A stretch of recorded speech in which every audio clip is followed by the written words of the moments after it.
My name is Philip Myers, the head of school for the International Division of BPK Penabur, Jakarta. Investing in education is perhaps the most important investment that any parent can make. When we invest in our children's education, we invest in the future.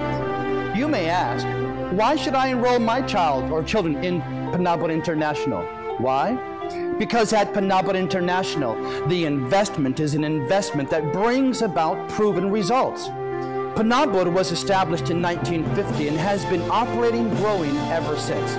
Penabur International, as one of the leading schools in Jakarta, has a strong reputation of academic excellence. At Penabur International, students are challenged to excel beyond their dreams.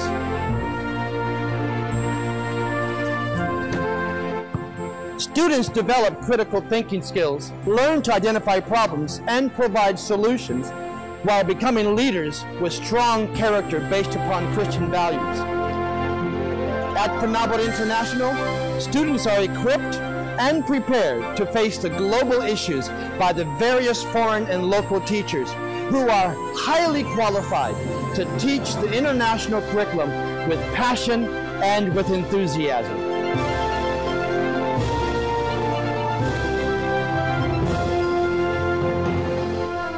Penabur International has a strong partnership with Cambridge International and is accredited by Pearson Assured. At Penabur International, students enjoy the learning process as they prepare for a guaranteed university pathway through a collaboration effort with NCUK, a consortium of schools. Penabur International youth who are aspiring to higher education are not hampered by the level of their parents' education or even other background factors such as income level. For at Penabur International, opportunities are equally available to everyone. Choose today to seize the opportunity of a lifetime in the lifetime of the opportunity. Choose today, Penabur International.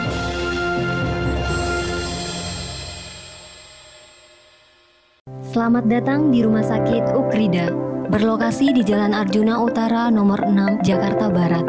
Rumah sakit seluas sekitar 30.000 meter persegi ini berada satu area dengan Fakultas Kedokteran dan Ilmu Kesehatan Universitas Kristen Krida Wacana.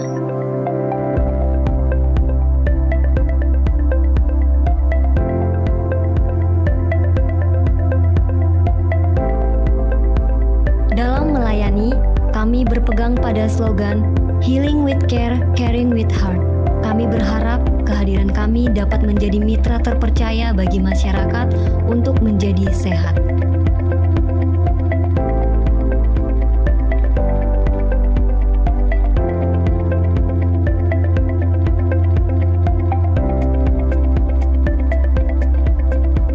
Honest, eager, A-star value, responsif, dan teamwork merupakan nilai-nilai yang kami junjung dalam memberikan pelayanan.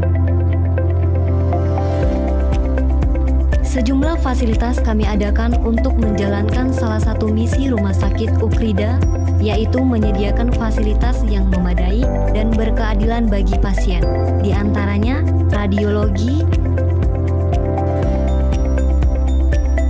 Intensive Care Unit atau ICU, Neonatal Intensive Care Unit atau NICU, ruang operasi, Central Sterile Supply, Departemen atau CSSD, dan fisioterapi.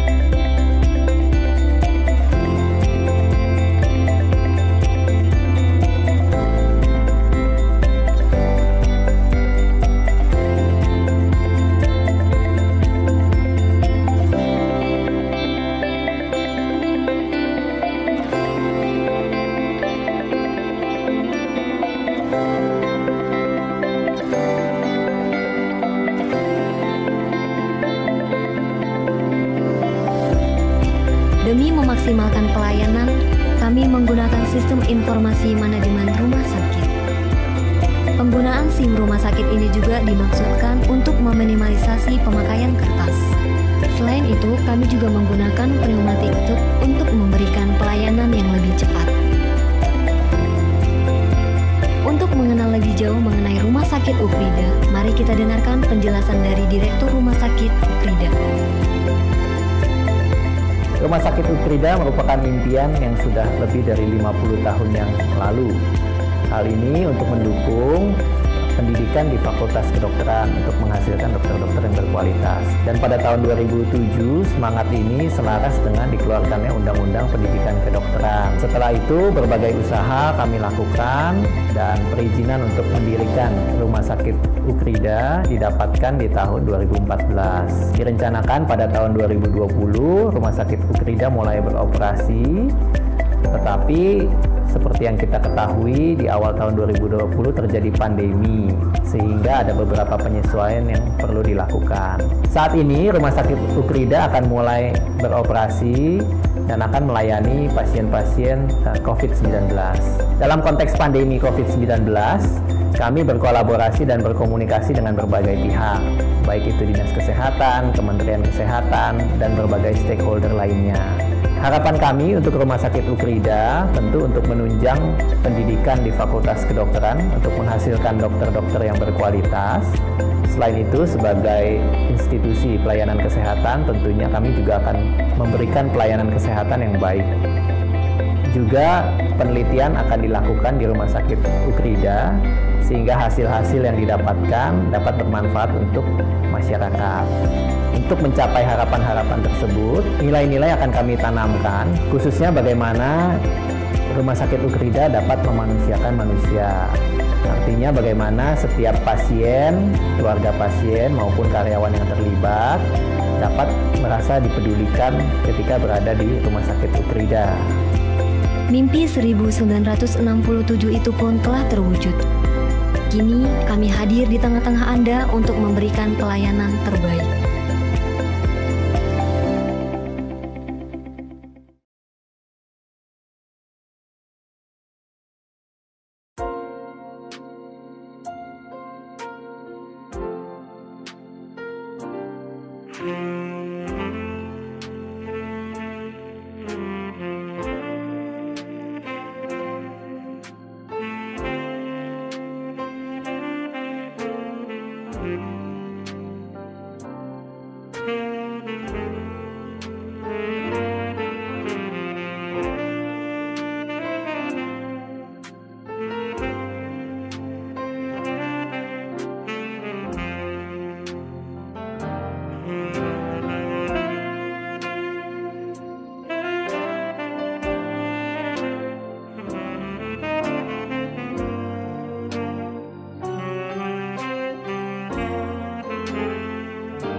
Selamat pagi, Majelis Jemaat GKI Kayu Putih menyampaikan salam sejahtera dan selamat tahun baru 2021.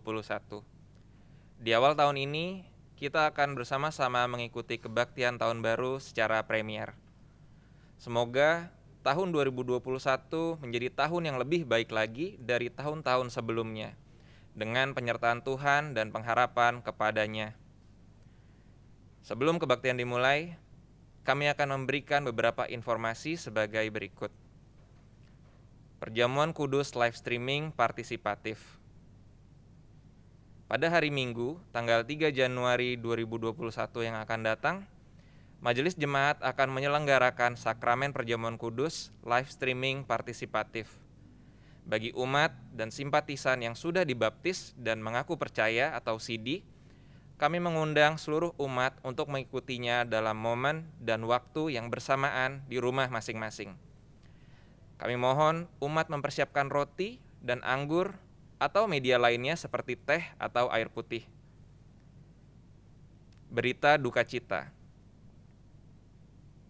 Telah meninggal dunia pada hari Minggu, 13 Desember 2020 di Jakarta, almarhumah Mainarti Sariman dalam usia 77 tahun dari komunitas wilayah pengampunan. Jenazah telah dikremasi pada hari Senin tanggal 14 Desember 2020 di Krematorium Grand Haven Pluit di Jakarta Utara.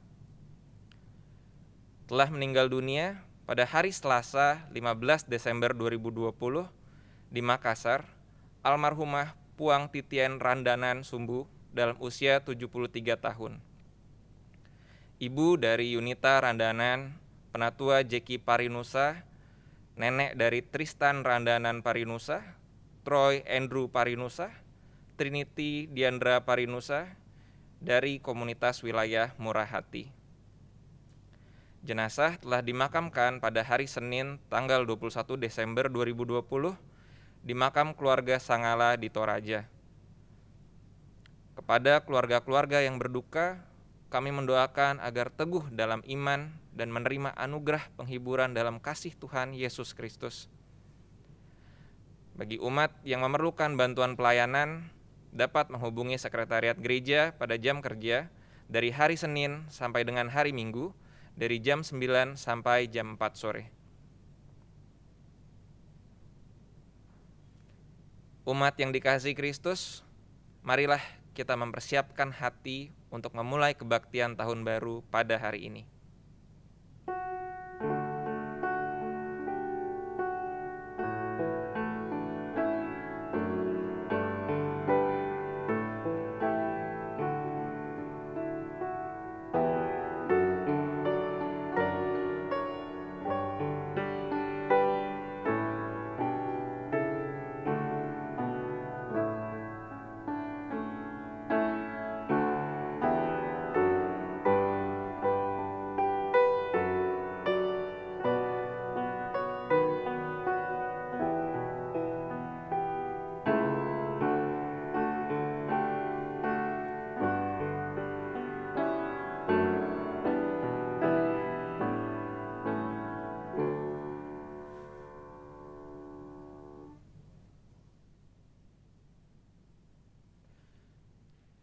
Sebuah tahun baru ada di depan pintu.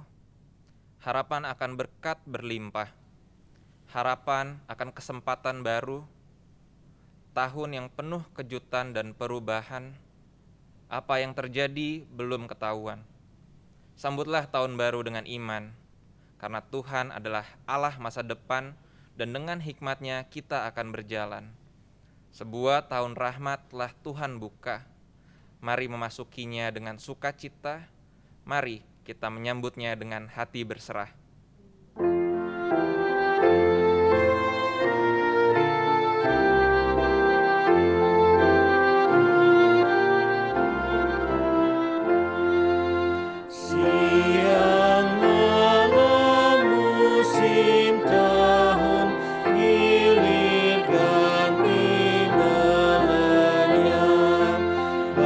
Bayang-bayangnya berlalu.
Pertolongan kita adalah dalam nama Tuhan yang menjadikan langit dan bumi.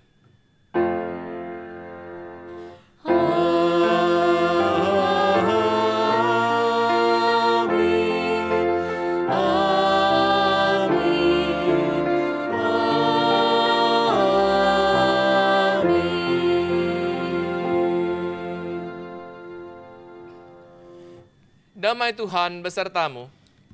Dan besertamu juga. Umat yang dikasihi oleh Tuhan Yesus Kristus, selamat tahun baru. Kita bersyukur boleh menyelesaikan tahun 2020 dan memasuki tahun 2021 ini. Jika kita pandang ke belakang, jalan yang kita lalui tidaklah mudah. Banyak pergumulan, persoalan yang kita hadapi di tahun 2020 lalu. Namun kita bersyukur kepada Tuhan jika kita masih diperbolehkan untuk berkumpul bersama-sama pada hari ini. Itu semua tidak lepas dari berkat penyertaan, kasih setia, dan pemeliharaan Tuhan atas hidup kita.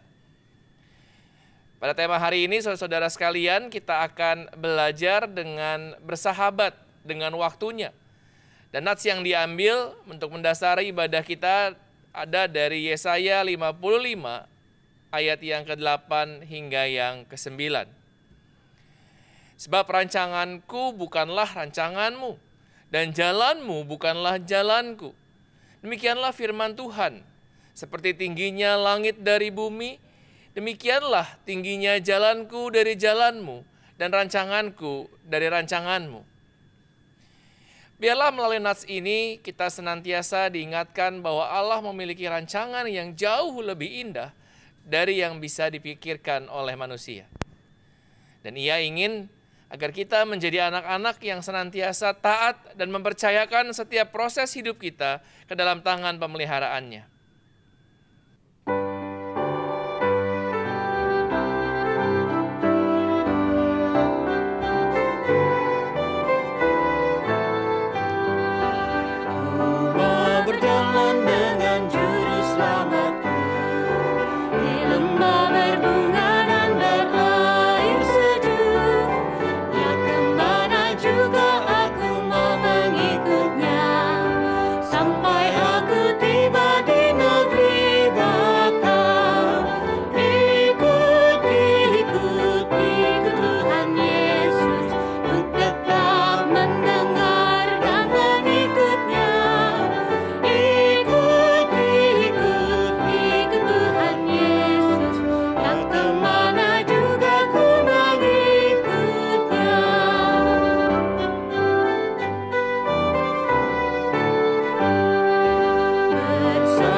Jemaat yang dikasihi oleh Tuhan Yesus Kristus, di dalam tahun yang kita baru lewati, tentu ada banyak hal yang membuat Tuhan tidak bisa tersenyum akan apa yang kita pikirkan, yang kita katakan, dan kita lakukan.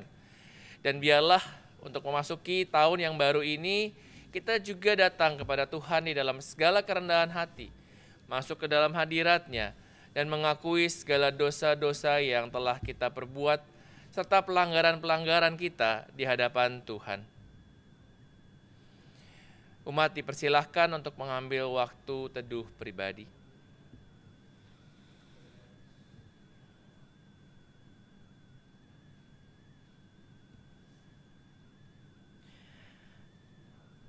Ya Bapa, inilah segala apa yang ada di hati kami, yang mungkin juga tidak kami sadari. Namun biarlah Tuhan di dalam setiap apa yang sudah kami lewati, Kami juga menyadari bahwa kami adalah orang-orang yang terbatas dan orang-orang yang lemah. Kami menyerahkan segala keberadaan kami Tuhan, segala pengakuan dosa kami ini, hanya dalam satu nama yang kami percaya akan selalu mengampuni setiap dosa anak-anak-Mu. Dalam nama Tuhan Yesus Kristus, Juru Selamat kami yang hidup, kami berdoa. Amin.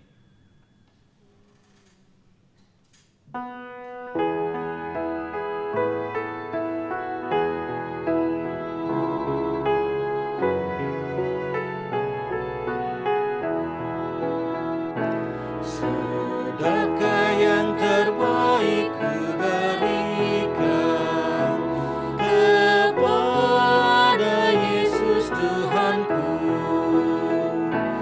Besar pengorbanannya di Kalvari, diharapnya terbaik tadiku. Berapa yang terhilang telah ku cari, dan ku lepaskan yang terbelenggu. Sedekah yang terbaik ku berikan kepada Yesus Tuhanku.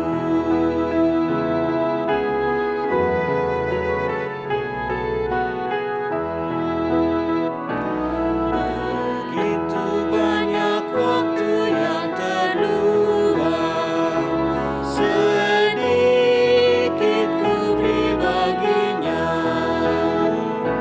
Sebab kurang kasihku pada Yesus, mungkinkah hancur pula hatinya. Berapa yang terhilang telah ku cari, dan ku lepaskan yang terbelenggu. Sedekah yang terbaik ku berikan kepada Yesus Tuhanku.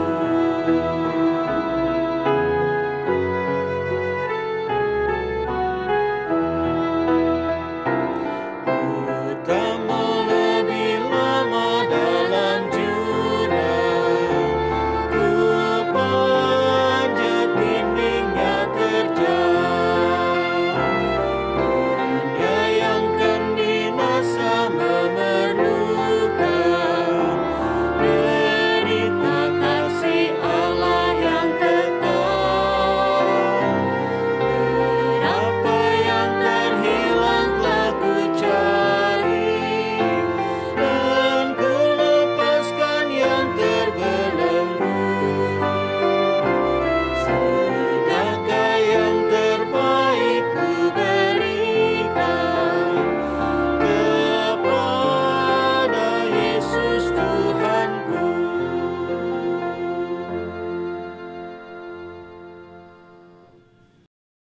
Umat yang dikasihi oleh Tuhan Yesus Kristus, dengarkanlah berita anugerah yang terambil dari Yesaya 43 ayat ke-25 yang berbunyi demikian. Akulah dia yang menghapus dosa pemberontakanmu oleh karena aku sendiri, dan aku tidak mengingat-ingat dosamu. Demikianlah berita anugerah dari Tuhan. Syukur kepada Allah. Salam damai.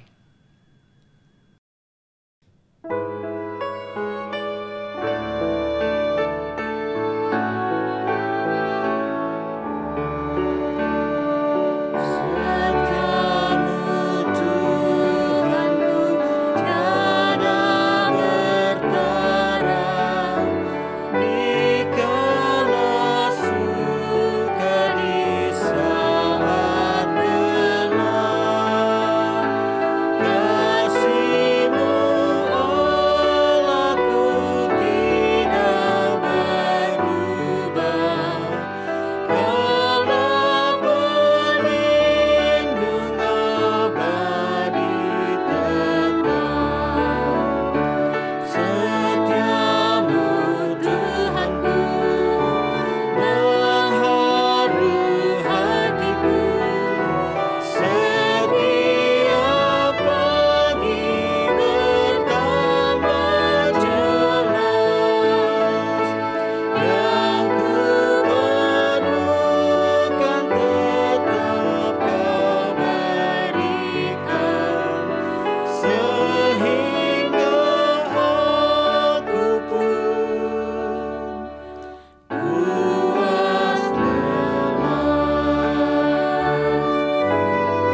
Mari para sahabat, kita berdoa.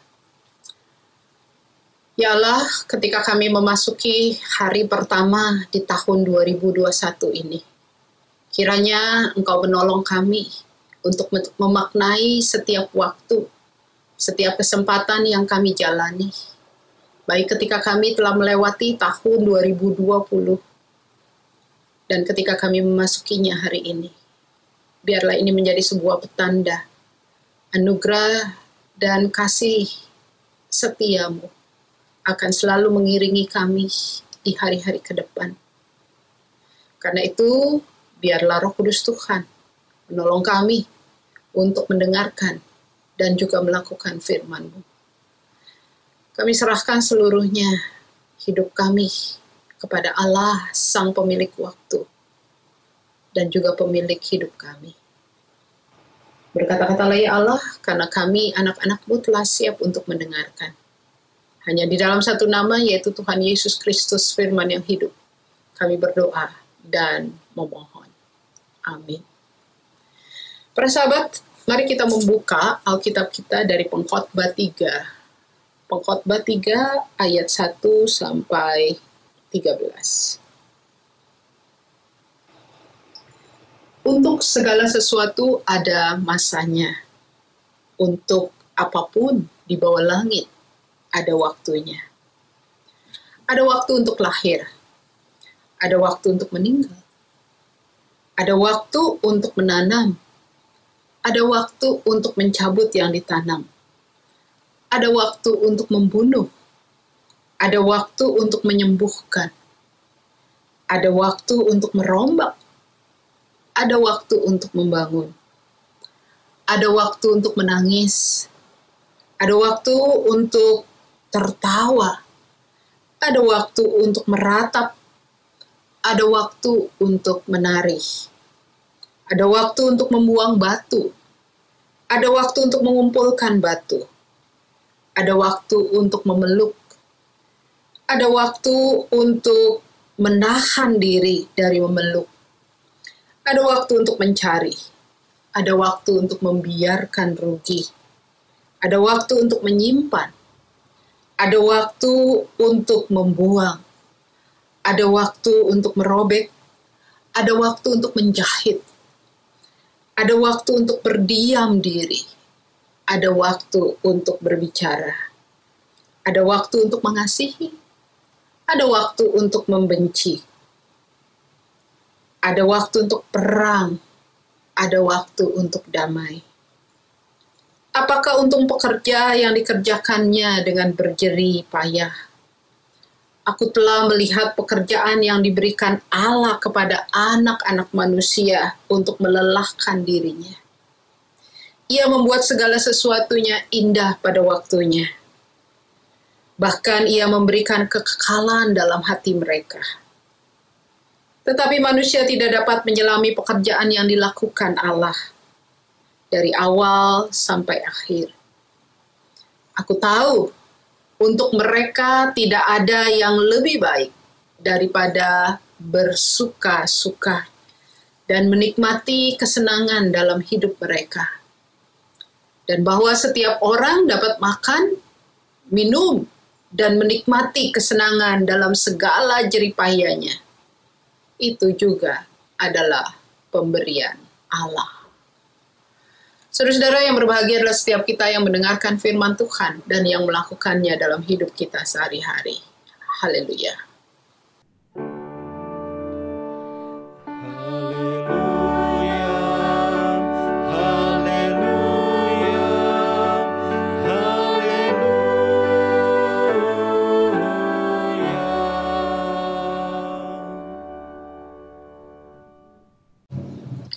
Para sahabat yang dikasihi oleh Tuhan Yesus Kristus, selamat tahun baru, selamat memasuki tahun 2021.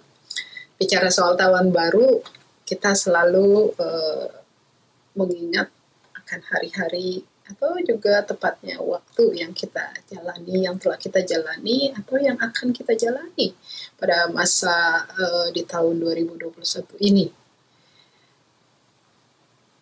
Ini mengingatkan saya waktu kecil, Saya salah satu novel atau juga film yang saya sukai berkisah tentang mesin waktu. Orang bisa pindah ke masa lalu ribuan tahun atau puluhan tahun sebelumnya, atau juga bisa pindah ke masa depan dengan menggunakan mesin waktu itu. Dan sebenarnya ternyata ide mesin waktu ini ada sudah sejak tahun 1895 lewat novel science, ya. Mungkin bisa disebut novel science pertama yang pernah ditulis di dunia ini, yang ditulis oleh Wells, yang berjudul The Time Machine. Sebenarnya ide mesin waktu ini mau mengajak orang untuk melihat bahwa orang bisa berpindah dari satu masa ke masa sebelumnya, bisa kembali ke masa lalu, memperbaiki apa yang salah di masa lalu yang berakibat pada masa kini, atau juga bicara soal masa depan. Bagaimana orang bisa melihat masa depannya dan tidak ingin masa depannya itu buruk, karena itu diperbaikilah pada masa sekarang yang sedang dijalani. Apakah mesin waktu ini pada kenyataannya ada? Bukan cuma sekedar fiksi. Saya mencoba mencari-cari apakah pernah ada dilakukan penelitian atau juga pembuatan soal mesin waktu ini. Ada, tetapi tidak ada yang berhasil untuk membuat mesin waktu seperti di film-film atau di novel karya Wells tadi. Ini hanya sebuah imajinasi yang impossible untuk diwujudkan. Ini mau mengingatkan kita sebenarnya sekalipun manusia punya mimpi, ya, melalui mesin waktu ini bisa mengontrol kehidupan ini, tapi hingga sampai saat ini tidak ada yang bisa mengontrol waktu. Tidak ada seorang pun yang berhasil untuk menguasai setiap peristiwa, keadaan-keadaan dalam hidupnya. Apabila kalau kita mengingat, berefleksi tentang tahun 2020 yang baru saja kita lewati, terutama ketika hidup kita penuh dengan kekelaman sepanjang tahun dengan adanya COVID-19 pandemic, kita bisa berkatakan bahwa inilah tragedi kekelaman yang dialami bukan oleh saya sendiri atau juga hanya sebagian saudara, tetapi ini semua orang di seluruh dunia mengalaminya. Dan belum, harus kita akui, belum berhenti dan belum selesai di tahun 2021 ini. Pandemi COVID-19 itu betul-betul membuat manusia, atau lebih tepatnya dunia ini, seolah berhenti berputar. Semuanya serba mendadak. Tidak ada manusia atau siapapun yang bersiap untuk pandemi ini. Akhirnya sepanjang 2020 kita akrab dengan bahasa baru, lockdown, shelter in place di sini, atau PSBB di Indonesia. Kita juga akrab dengan work or study from home. Semuanya dilakukan secara virtual. Pertemuan juga dilakukan tidak lagi dengan on-site, tetapi online. Ini akhirnya menjadi sebuah new normal. Orang harus membiasakan kemana-mana sekarang bukan hanya membawa handphone, dompet, tetapi juga memakai masker. Pertemuan-pertemuan itu biasanya hangat dengan pelukan-pelukan, dengan sapaan yang ditandai dengan sentuhan fisik. Sekarang tidak bisa lagi. Orang harus menjaga jarak 1 atau 2 meter.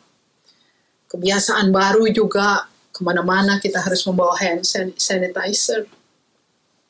Atau pulang dari luar harus segera mandi, sering-sering mencuci tangan. Ini menjadi sebuah kebiasaan baru. Ketika pertemuan-pertemuan dibatasi juga, ini tentu saja mempengaruhi segala aspek kehidupan, termasuk juga gereja. Gereja yang tidak pernah membayangkan bahwa persekutuan tubuh Kristus itu dilakukan tanpa perjumpaan, mau nggak mau sekarang harus dilakukan. Bagaimana dengan virtual, gereja tetap harus mewujudkan persekutuan tubuh Kristus itu. Di awal-awal kita lihat gereja kelabakan bagaimana menata dirinya, menghentikan program-program kerja yang ada, lalu membuat kegiatan-kegiatan secara virtual. Ini tidak pernah dibayangkan oleh gereja. Dan bisa kita katakan bahwa COVID-19 ini menjadi sebuah disrupsi dalam kehidupan kita sebagai manusia. Dan ini mengingatkan kita berefleksi tahun 2020 itu di mana batas kematian dan kehidupan itu amat dekat. Kematian yang selama ini dipahami hanya menjadi milik orang-orang lanjut usia, tetapi ini menjadi sebuah keadaan di mana ini dekat pada siapapun juga, tua, muda, yang sakit ataupun yang sehat sebelumnya. Maka kalau kita memetaforakan kondisi yang kita jalani sepanjang tahun 2020, kita metaforakan menjadi terkait dengan bahasa, maka bisa kita sebut kehilangan adalah verbnya, kata kerjanya, yang merupakan situasi yang sangat aktif pada keadaan ataupun pada orang. Uncertainty atau ketidakpastian ini menjadi noun-nya, menjadi kata benda. Dan kegelapan menjadi kata sifatnya. Kehilangan, ketidakpastian, dan kegelapan. Inilah sebuah refleksi yang bisa kita sampaikan, yang kita telah jalani dan hidupi sepanjang 2020, yang tidak pernah kita bayangkan ketika kita memasukinya pada tahun lalu. Karena itu sebuah pertanyaan besar buat kita ketika kita diajak untuk memasuki tahun 2021 ini. Apa sebenarnya harapan di tahun 2021? Kalau kita perhatikan di dalam Pengkhotbah 3 ayat 1-13, dan tema kita bicara tentang bersahabat dengan waktunya, waktu Tuhan. Pengkhotbah mau mengajarkan kita untuk melihat, terutama kalau kita perhatikan ayat yang pertama, Pengkhotbah mengatakan segala sesuatu ada waktunya, apapun di bawah langit ada waktunya. Ini bicara tentang waktu yang dipahami oleh orang Yahudi. Jürgen Moltmann, seorang teolog Jerman, menolong kita untuk memahami bagaimana pemahaman waktu orang Yahudi. Moltmann mengatakan bahwa orang Yahudi itu memahami waktu bukan single, tetapi plural. Artinya, di dalam setiap waktu yang dijalani oleh manusia itu, ada peristiwa-peristiwa yang bukan cuma bercirikan pada satu tipe, tetapi malah ada dua peristiwa yang bertentangan satu sama lain. Dualisme ini yang terjadi dalam waktu yang dipahami oleh orang-orang Yahudi.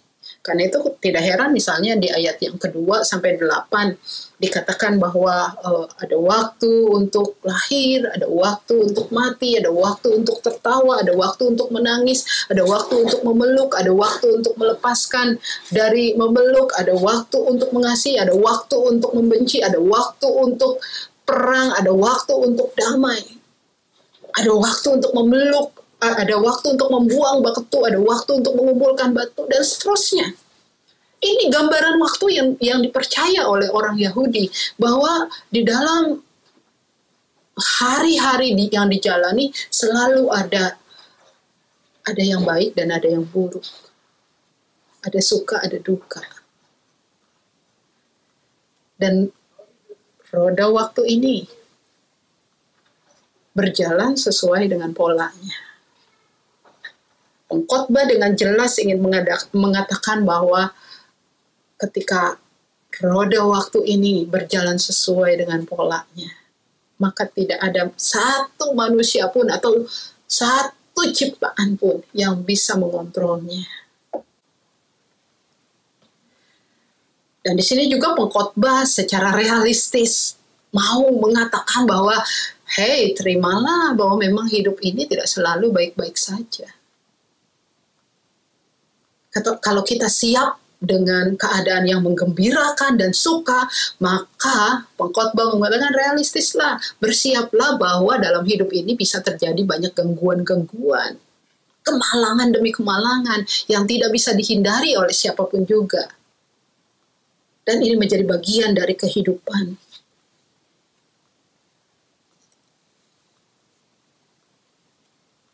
Sehebat apapun manusia, tetap saja pengkhotbah ingin mengajarkan manusia itu rapuh karena dia tidak bisa menguasai semua yang terjadi dalam peristiwa hidupnya. Direncanakan sebaik apapun, tetap saja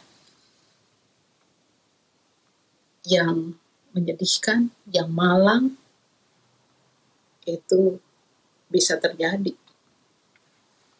Kita tidak mampu mengontrol semuanya. Dengan tangan kita, dengan upaya dan usaha manusia itu sendiri. Para sahabat, rasanya yang realistis ini yang juga ingin diajarkan kepada kita. Di sepanjang tahun 2020, kita diajarkan bahwa ternyata kita manusia tidak bisa mengontrol apapun juga. Para ilmuwan yang begitu hebat, yang begitu pandai, para pemimpin bangsa ini dari negara-negara bahkan adik kuasa tidak mampu sampai saat ini mengatasi COVID-19. Kita diajak untuk bersikap seperti pengkhotbah, mengembalikan pada kenyataan bahwa hidup kita adalah rapuh. Kita bukan orang yang selalu hebat dan sukses menjalani hidup ini. Kita bukan orang yang selalu bisa mengontrol apapun juga. Tetapi pengkhotbah mau mengajak kita, dan juga COVID-19 mau mengajak kita untuk kembali pada Allah, sang pemilik waktu itu. Allah yang mengontrol roda yang berpola itu yang kita jalani. Kalau saya ingat-ingat, sepanjang tahun 2020 ini juga saya belajar tentang bagaimana saya menerima yang buruk-buruk itu sebagai sesuatu yang realistis.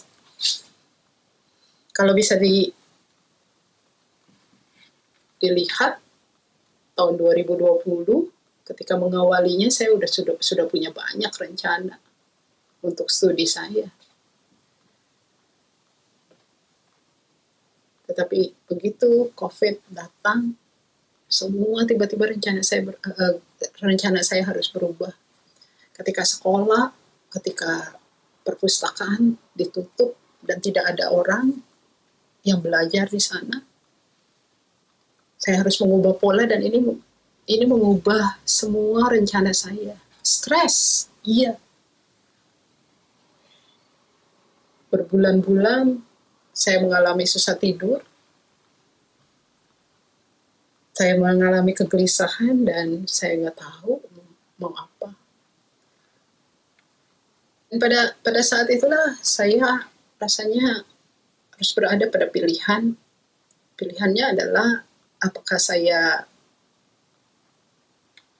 tetap mau waras atau menjadi orang gila.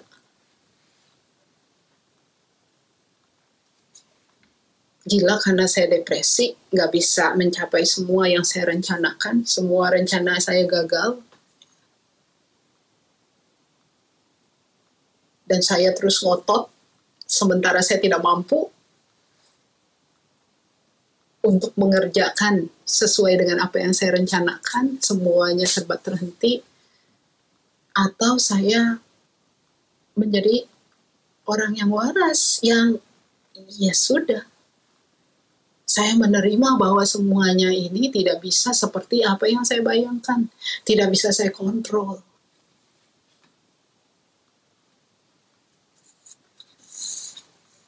Dan ini bukan sebuah proses yang mudah. Bertahan untuk tetap sadar, tetap bisa menerima apa yang berubah dan tidak sesuai dengan apa yang kita harapkan.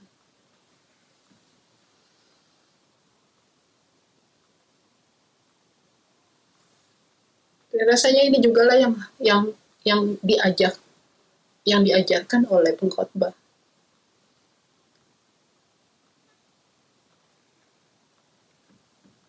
Menemukan hikmat di tengah kesia-siaan, di tengah kekelaman, di tengah kehilangan, kegelapan yang kita jalani sepanjang tahun lalu dan juga sampai saat ini. Berdamai dengan waktu Tuhan bisa menerima apa yang memang realistis terjadi. Tidak selalu apa yang kita rencanakan kita bisa mengontrol semuanya. Maka berdamai dengan waktu Tuhan juga kita masuk pada bagaimana melihat apa yang kelam itu dengan hikmat dari Tuhan. Ini yang oleh penulis pengkhotbah dituliskan di dalam ayat-ayat 9 sampai 13. Saya ingat Pendeta Septemi menggunakan satu kata bagaimana kita menyikapi atau spiritualitas apa yang kita miliki ketika pandemi COVID-19 ini terjadi. Yaitu dia mengatakan kita harus belajar memiliki spirituality of resilient. Spiritual resiliency yang punya daya lenting. Bukan cuma yang spiritualitas yang bisa bertahan di tengah kekelaman, dan ini menjadi panggilan untuk bertahan, tetapi juga bukan bertahan pasif, bertahan dan bagaimana menyikapinya ini menjadi sesuatu yang akhirnya manusia bisa sanggup untuk menjalani hidup ini, berjuang untuk hidup yang walaupun tidak jelas atau belum jelas itu. Dan kalau kita perhatikan ayat 9 sampai 11, ini sangat akrab dengan kita, terutama ketika di ayat yang ke-11 pengkhotbah mengatakan bahwa Tuhan punya rencana. Hidup ini ada dalam rencananya yang indah, cuma memang manusia tidak mampu menyelami rencana yang indah itu. Di sini pengkhotbah ingin mengatakan, mari ketika yang gloomy itu menjadi bagian dari hidup kita, berdamailah. Berdamai dengan percaya bahwa segala sesuatunya itu dengan penyerahan diri, kita percaya bahwa Dia mengetahui apa yang terbaik bagi hidup seluruh ciptaannya.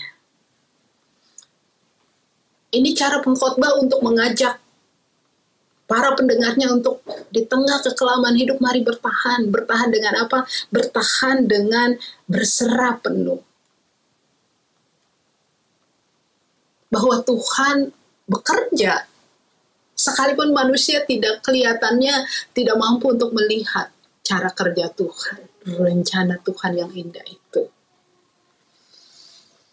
Para sahabat, rasanya kalau kita coba ingat, di awal-awal pandemi, pernahkah kita membayangkan bahwa kita bisa sampai pada tahun 2021 ini? Ketika kita harus terkurung di rumah, kita harus melakukan kegiatan-kegiatan semuanya di rumah, kita harus kehilangan orang-orang terkasih, kita harus berjuang untuk tetap sehat, kita harus membiasakan dengan masker, kita harus membiasakan tidak berjumpa, tidak memeluk. Pernahkah kita membayangkan? Saya ingat bahwa ketika itu terjadi, kita selalu merasakan sampai kapan ini terjadi? Apakah saya masih bisa bertahan sampai tahun depan? Tapi ternyata kita bisa tiba di sini. Atau buat para sahabat yang kehilangan orang-orang yang dikasihi karena pandemi ini. Mungkin juga pada saat itu terjadi rasa kehilangan yang menyiksa itu. Mungkin para sahabat juga merasa bagaimana saya bisa hidup tanpa orang yang saya kasihi. Bagaimana saya bisa bertahan dengan rasa kesedihan, duka yang amat kelam. Tapi kalau kita bisa memasuki tahun 2021 ini sebagai sebuah petanda bahwa inilah Tuhan bekerja. Sekalipun kita tidak bisa melihat cara kerjanya, sekalipun kita tidak bisa membayangkan bagaimana Dia menolong kita. Tetapi kalau kita bisa ada di sini, di awal tahun 2021, inilah tandanya Tuhan itu ada dan Dia bekerja. Dan pengkhotbah juga ingin mengajarkan kita di ayat yang ke-12, ketika dia mengatakan bagi mereka yang ada adalah bersenang-senang atau juga menikmati kesenangan. Sekali lagi dia tidak sedang sinis menyikapi orang-orang yang hidupnya bersenang-senang pada saat itu, tetapi dia ingin mengajak para pendengarnya, hey, mari kita lihat pada sesuatu yang real, yang kita jalani. Ini yang disebut dia mengajak kita untuk live for the moment. Pada saat kita tidak mampu untuk membuat rencana-rencana besar, kita tidak bisa lagi bicara tentang harapan, ini berarti nanti jauh ke depan saya mau menjadi apa, hidup saya seperti apa. Tapi dia mau mengajak, mari nikmati, hidupi hari ini. Khotbah yang mengajak, mari jalani hidup ini dengan gembira, sekalipun kelam, sekalipun penuh dengan duka, sekalipun nampaknya sia-sia, hidupi dan nikmati apa yang kita jalani setiap hari, setiap waktu.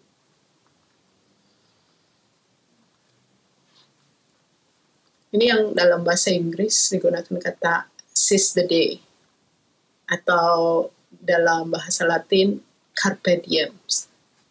Orang harus punya spiritualitas bertahan atau resiliensi ini, yaitu bagaimana dia bisa berebut hari, bisa menikmati 24 jam itu, sekalipun mungkin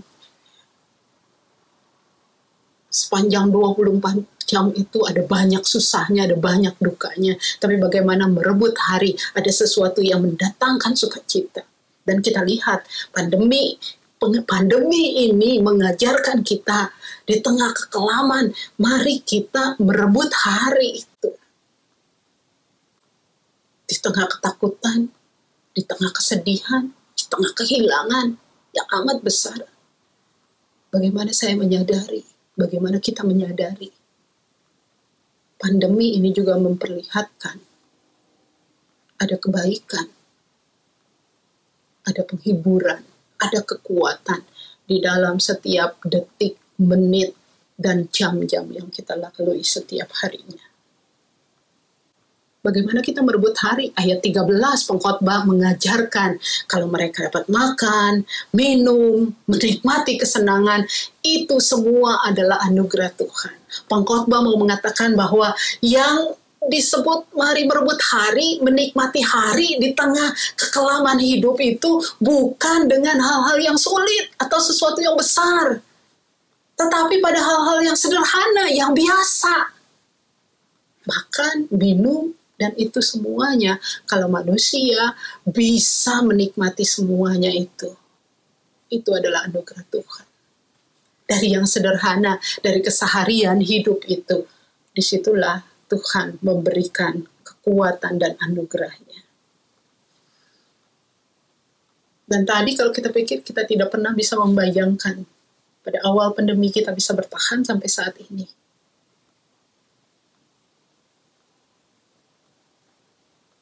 Tapi ternyata kita bisa bertahan. Bagaimana kita menjalani hari-hari kita? Kita bisa bangun pagi dengan tetap sehat. Atau ketika kita sakit, kita bisa menerima perawatan dengan baik. Ketika kita dalam keadaan stres, tiba-tiba kita punya kegiatan baru. Ketika kita harus bersama dengan keluarga, dan kita kembali harus kita menata kehidupan keluarga pada momen-momen yang khusus dan spesial. Atau ketika kita sekali lagi kehilangan orang-orang yang kita kasihi, dan tidak sanggup untuk melihat bagaimana hari-hari kita tanpa kehadirannya. Tapi ketika ada orang yang menyapa, orang yang menegur, ada orang yang memberi kekuatan, ada firman Tuhan yang meneguhkan, ada lagu yang bisa kita dengarkan dan itu menguatkan kita. Itu keseharian yang pengkhotbah katakan, itulah pemberian Tuhan untuk membuat kita bertahan dan berjuang. Inilah harapan yang Tuhan anugerahkan, yang juga akan kita jalani. Harapan yang seperti inilah yang kita akan jalani sepanjang 2021 ini. Para sahabat, sekali lagi memasuki tahun 2021 dengan kondisi pandemi yang belum berakhir. Harapan ini menjadi harapan yang berbeda seperti tahun-tahun sebelumnya. Karena itu mari kita menjalani tahun 2021, minimal saya memberi 3 tips. Ketika kita akan memasuki hari-hari 2021 ini dengan kondisi yang masih belum cerah sempurna seperti yang kita harapkan dan bayangkan. Yang pertama, ketika COVID-19 identik dengan sesak nafas, saya mengajak kita, mari kita belajar bernafas. Bernafas yang bukan sekedar bernafas biasa,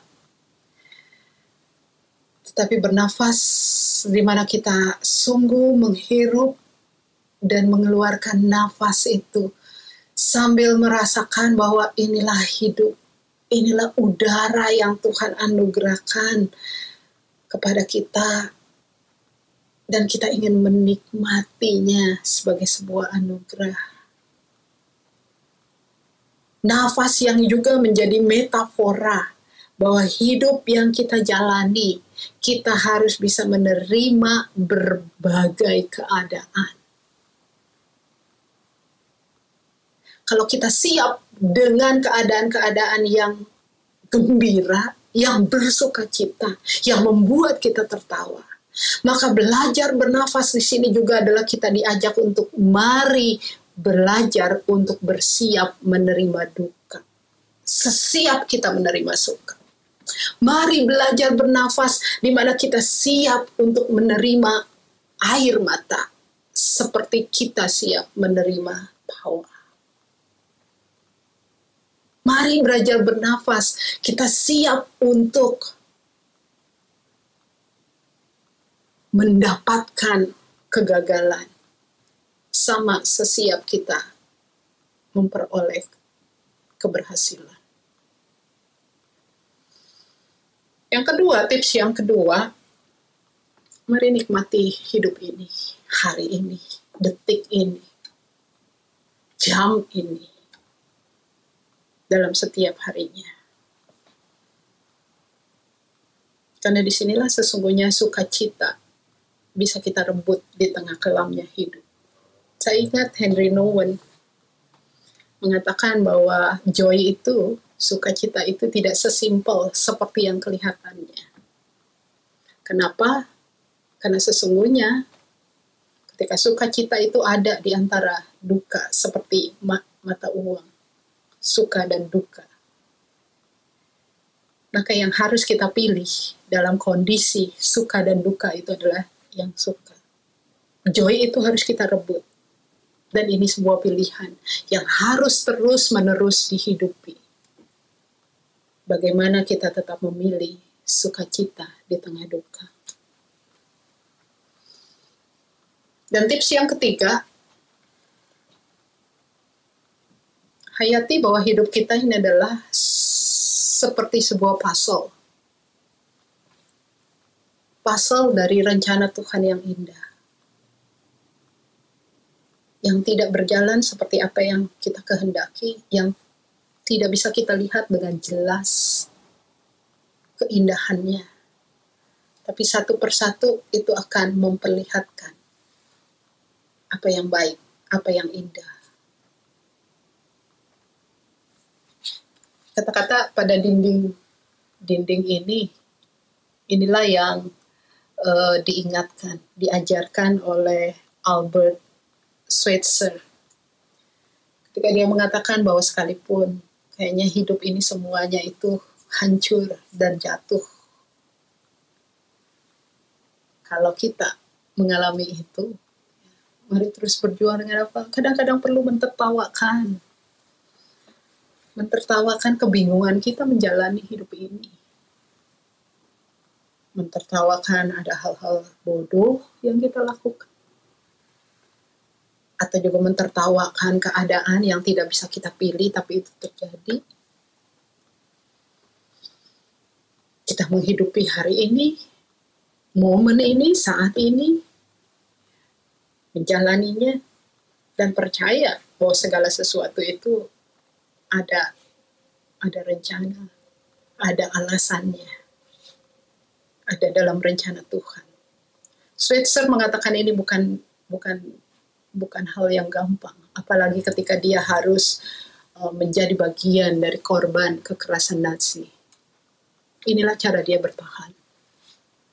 Percaya bahwa hidupnya menjadi sebuah puzzle yang mungkin tidak bisa dilihat dengan jelas. Para sahabat, saya ingin mengakhiri dan mengucapkan selamat tahun baru dengan sebuah, tentu bukan saya akan menyanyi, enggak. Tetapi saya akan membacakan syair-syair dari lagu yang dinyanyikan oleh orang-orang Yahudi pada acara khusus, yaitu peringatan Passover atau Paskah mereka. Dalam ritual Passover, mereka mengakhirinya dengan nyanyian yang berjudul Dayenu, atau bisa diterjemahkan dengan cukuplah. Lirik-lirik dari lagu Dayenu ini adalah saya akan bacakan, dan ini diterjemahkan oleh teman saya, Pendeta Yolanda Pantau. Lagunya atau liriknya berbunyi demikian. Jika Tuhan membawa kita keluar dari Mesir dan tidak menghakimi mereka, cukuplah. Jika Tuhan menghakimi mereka tapi tidak berhala mereka, cukuplah. Jika Dia menghakimi berhala mereka dan tidak mengambil nyawa anak sulung mereka, cukuplah. Jika Dia mengambil nyawa anak sulung mereka dan tidak memberi kita harta mereka, cukuplah.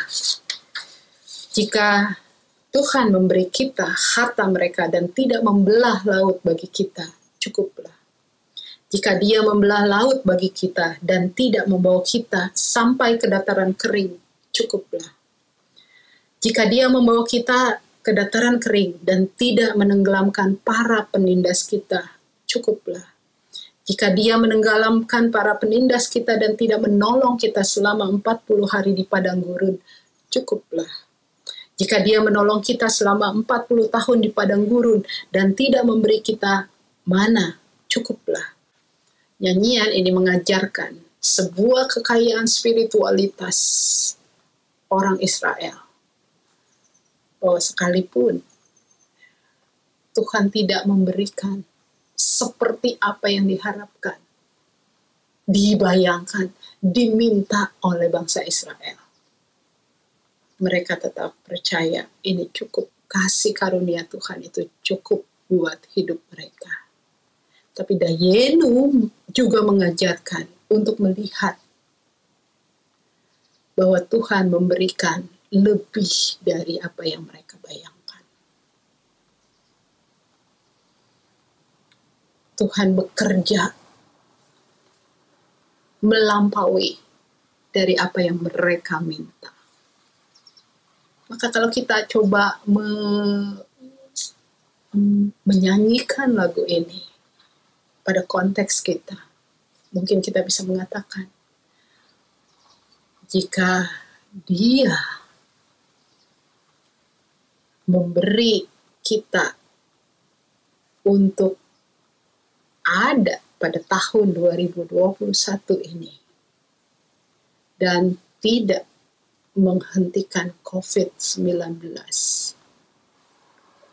Dayenu cukuplah.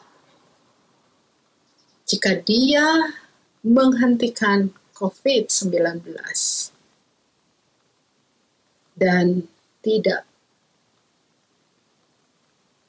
memenuhi semua keinginan kita, cukuplah. Karena dengan cukup inilah kita tahu bahwa hidup ini ada pada penguasaan Tuhan. Dan kita bersyukur untuk itu. Dan percaya bahwa Tuhan bisa bekerja melampaui apa yang kita bayangkan dan apa yang kita minta. Selamat tahun baru, selamat berdayenu. Tuhan memberkati. Amin.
Makasih banget ya. Ya, berkat.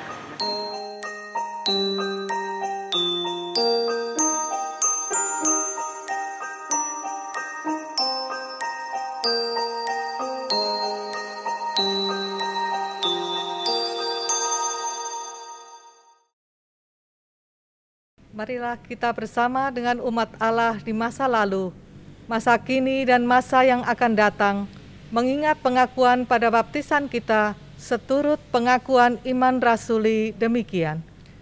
Aku percaya kepada Allah, Bapa yang Maha Kuasa, Khalik langit dan bumi, dan kepada Yesus Kristus, Anaknya yang tunggal Tuhan kita, yang dikandung daripada Roh Kudus, lahir dari anak darah Maria, yang menderita sengsara di bawah pemerintahan Pontius Pilatus, disalibkan, mati dan dikuburkan, turun ke dalam kerajaan maut. Pada hari yang ketiga, bangkit pula dari antara orang mati, naik ke surga, duduk di sebelah kanan Allah, Bapa yang Maha Kuasa, dan dari sana Ia akan datang untuk menghakimi orang yang hidup dan yang mati. Aku percaya kepada Roh Kudus, gereja yang kudus dan am, persekutuan orang kudus, pengampunan dosa, kebangkitan orang mati, dan hidup yang kekal. Amin. Mari umat yang dikasihi Tuhan Yesus Kristus, kita menyatukan hati kita dalam doa syafaat. Tuhan yang kami kenal, dalam nama Yesus Kristus kami datang kembali Tuhan pada saat ini untuk membawa segala doa-doa dan permohonan kami. Ya Bapa, kami bersyukur untuk tahun 2020 yang boleh kami lalui dan kami percaya serta mempercayakan tahun 2021 ini ke dalam tangan Tuhan. Seturut dengan waktunya Tuhan, kami percaya Tuhan akan membuat segala sesuatunya menjadi indah. Kami berdoa Tuhan bagi bangsa dan negara kami, agar kiranya Tuhan senantiasa memberikan kesehatan, kesejahteraan bagi seluruh bangsa Indonesia, khususnya bagi Bapak Presiden, para menteri, dan segenap jajaran pemerintahan lainnya. Biarlah Tuhan di tahun ini kami bersama-sama terus mau untuk memberikan diri kami untuk segala usaha mengusahakan kesembuhan kami dari COVID yang tahun 2020 menghantui kami. Kami berdoa Tuhan bagi keluarga yang ada dalam setiap pergumulan atau dalam sakit penyakit. Tuhan sendiri kiranya yang boleh memberikan tangan-Mu Tuhan, menyatakan kasih-Mu kepada setiap mereka, agar dalam pergumulan atau sakit penyakit mereka, mereka dapat melihat, merasakan bagaimana Tuhan hadir di dalam diri mereka. Kami berdoa Tuhan bagi tim kesehatan yang terus berjuang dalam menangani COVID-19 ini. Kiranya Tuhan juga memberikan kesehatan dan kekuatan untuk mereka. Apalagi mereka harus terus memberikan diri dan waktu mereka di tengah ancaman yang ada. Bapa, biarlah iman mereka dan kekuatan tubuh mereka boleh membuat mereka terus menjalani panggilan mereka. Kami berdoa juga Tuhan untuk pendistribusian vaksin COVID-19. Semoga dapat berjalan dengan lancar dan rakyat Indonesia siap menerima vaksin tersebut dan bisa menjadi berkat bagi kami semua Tuhan, rakyat Indonesia. Kami berdoa Tuhan bagi gereja di seluruh dunia. Kiranya Tuhan mengaruniakan kelancaran ibadah dan kedamaian di berbagai tempat, apakah itu online maupun onsite. Namun biar Tuhan, hati yang mau tertuju kepada Tuhan, yang rindu untuk datang beribadah kepada Tuhan, tidak akan pernah bisa digantikan oleh apapun juga. Biarlah Tuhan segenap kami, umat Kristen di seluruh penjuru dunia, boleh juga menjadi saksi akan betapa luar biasanya kasih Tuhan. Kami juga berdoa Tuhan untuk setiap kehidupan kami, dan biarlah Tuhan setiap hari yang kami jalani, kami lalui seturut dengan doa yang Tuhan ajarkan kepada kami.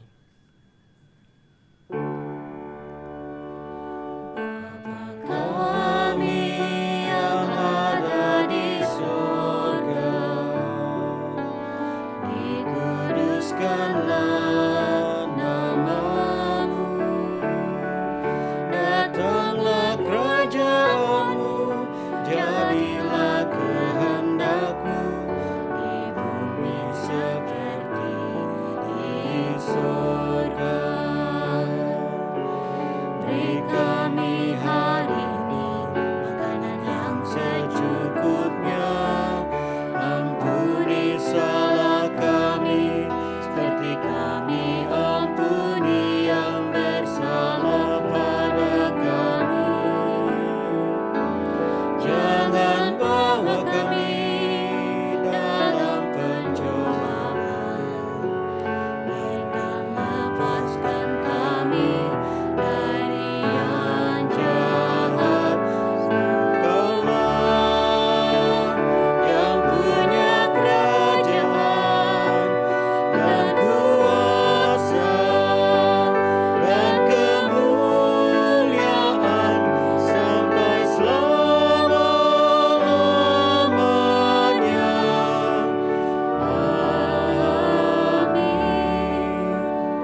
Umat yang dikasihi Tuhan, marilah kita mengungkapkan syukur atas segala berkat dan pemeliharaan Tuhan bagi hidup kita, dengan membawa persembahan yang berlandaskan pada firman Tuhan yang terambil dari 1 Tawarik pasal 29 ayat 17. Aku tahu, ya Allahku, bahwa Engkau adalah penguji hati dan berkenan kepada keikhlasan. Maka aku pun mempersembahkan semuanya itu dengan sukarela dan tulus ikhlas. Dan sekarang umat-Mu yang hadir di sini telah kulihat memberikan persembahan sukarela kepadamu dengan sukacita.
Mari kita masuk di dalam doa persembahan.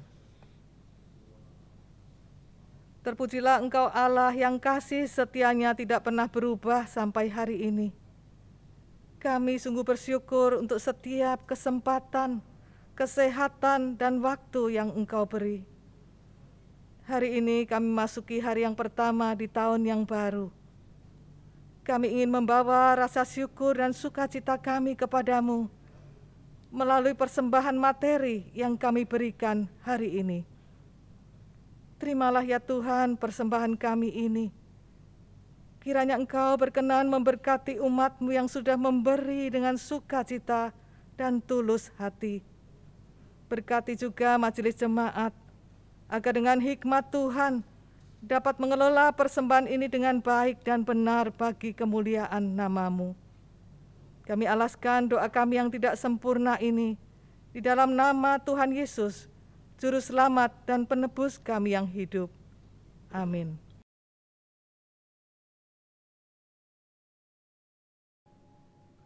Umat yang dikasihi Tuhan, hidup ini adalah misteri.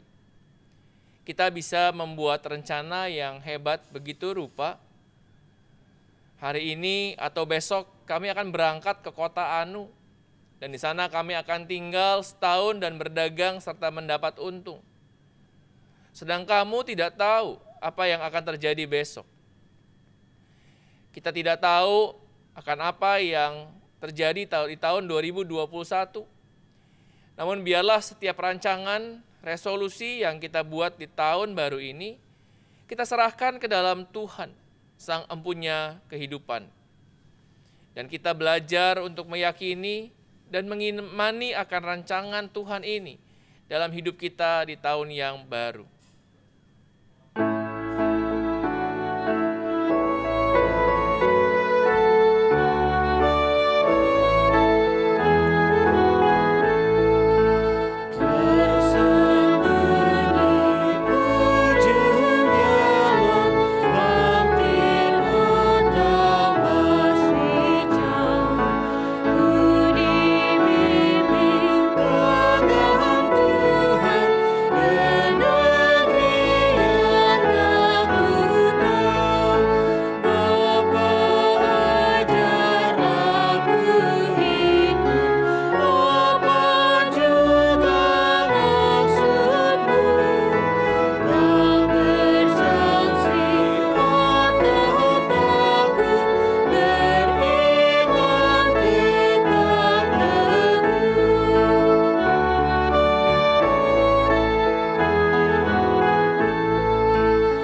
Jemaat yang dikasihi oleh Tuhan Yesus Kristus, arahkanlah hatimu kepada Tuhan.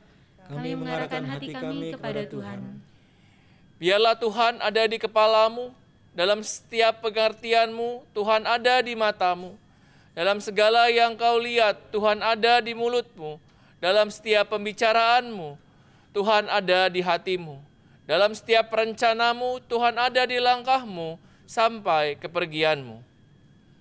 Terpujilah Tuhan, Kini dan selamanya. dan terimalah berkat Tuhan. Tuhan memberkati kita dan melindungi kita. Tuhan menyinari kita dengan wajah-Nya dan memberikan kita kasih karunia. Tuhan menghadapkan wajah-Nya kepada kita dan memberikan kita damai sejahtera.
Kebaktian tahun baru telah selesai. Majelis Jemaat GKI Kayu Putih mengucapkan selamat tahun baru. Tuhan Yesus memberkati.